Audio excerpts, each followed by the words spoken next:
food for our children and wife. When Allah is Razik, we should not have been spending 12 hours.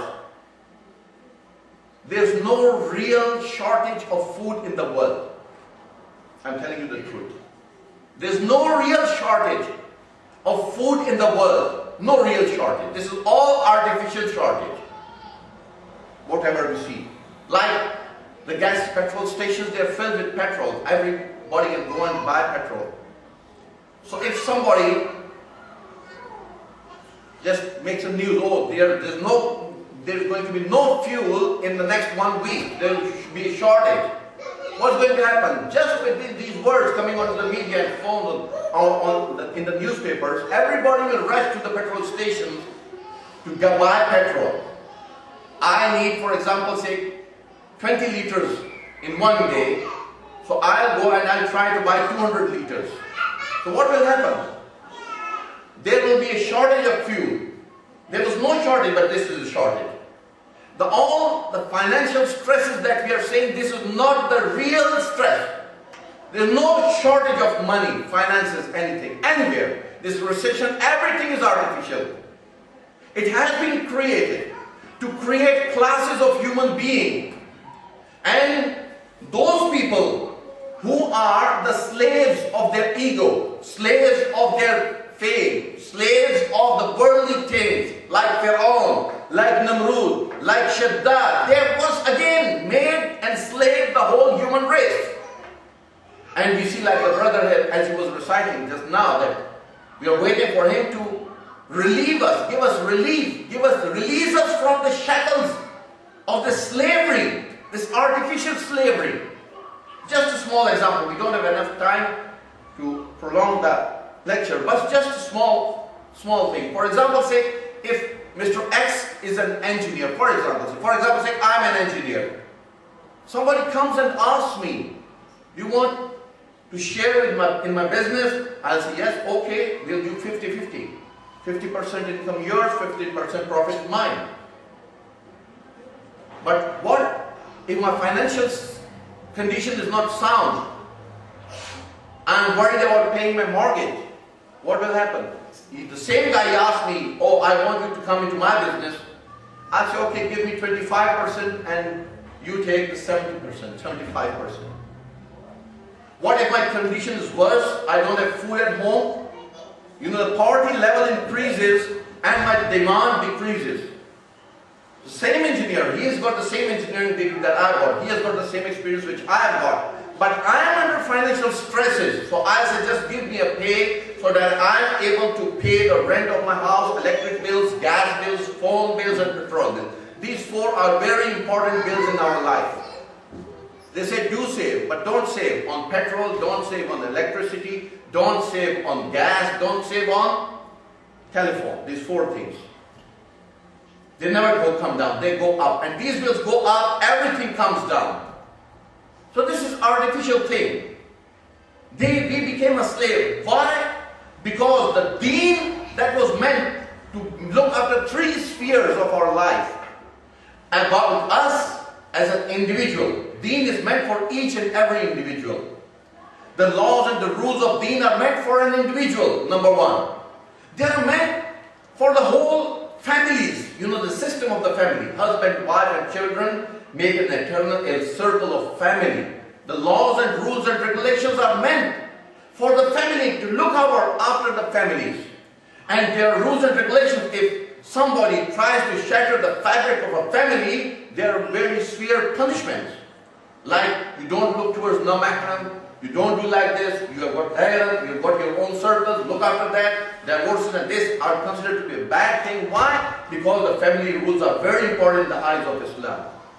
And the third circle is that of the whole community. And the fourth one, if you consider, that's the whole humanity. The laws and the rules and regulations are not meant only for some people who believe in Islam, they are meant for the whole humanity. But where is Islam standing? Whom we consider to be a good Muslim? Everybody has got their own vision. A person who prays, he's a good Muslim, that's enough. If he fasts, he's a far better Muslim. And if he goes to Hajj at the age of 50 or 55, oh, he has done everything, he is okay now. He's cleaned himself, he's cleansing, coming back, and now he's ready to go and die and go to Jannah straight. Where is Islam? Islam should come and play its role on us as an individual, as a family, and as a community. And these three spheres, if one of the sphere is missing, especially if we go on individual, then a family, and then a community. One of the spheres, if it's missing, the higher the sphere missing, it will have an implication on all the lesser spheres.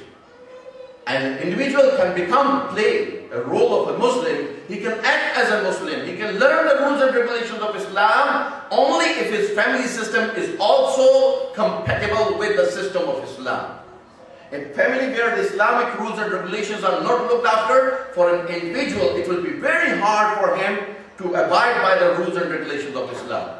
And for the family, if there is a family which is looking after the rules and regulations, they want to live according to the system of Islam.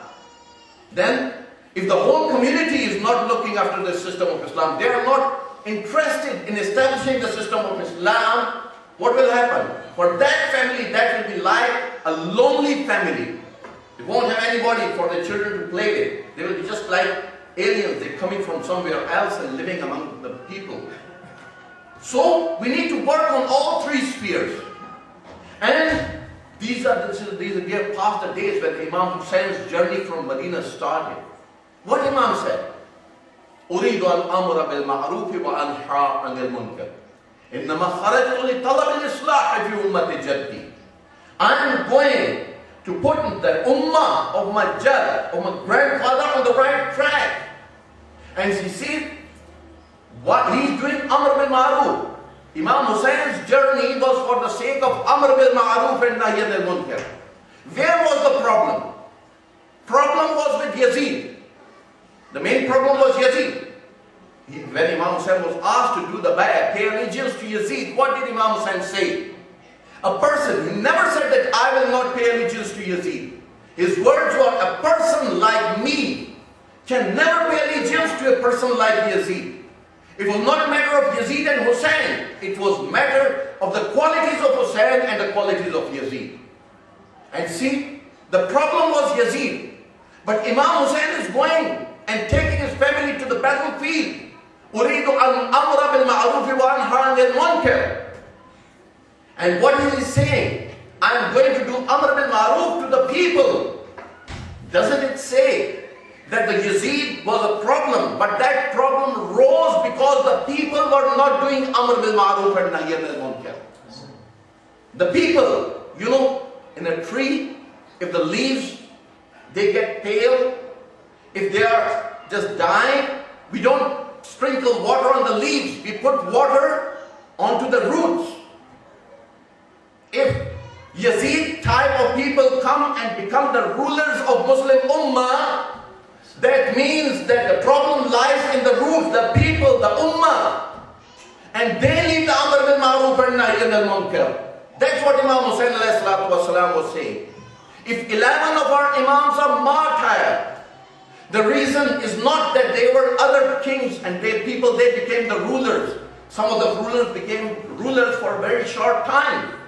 That was not the reason. The reason was that the people were not prepared for their Imams to support the Imam, to protect Imam, to become a shield around Imam. Imam, no doubt, he has to look after the rights of the people, but the people are duty bound to look after their Imam and encircle him. That the people, the wrongdoers and the materialistic people like Yazid, Fir'aun, who are the slaves of their ego, slaves of the finances, slaves of the wealthy system, financial systems, they don't take and take the people, bring the people in their shackles and enslave the humanity like Fir'aun did, like Namrud and Shaddad and Abu Jahl and Abu Lahab and Yazid did. Salawat wa Muhammad wa ala Muhammad alayhi wa sallam. We should think, why is not our Imam among us today? There are certain reasons. He is not among us because of certain reasons that Imam is not among us. So have we put those reasons away? Have we solved those problems for which the Imam is not among us? 11 of our Imams were killed in martyr. 11 Imams, not one. not two.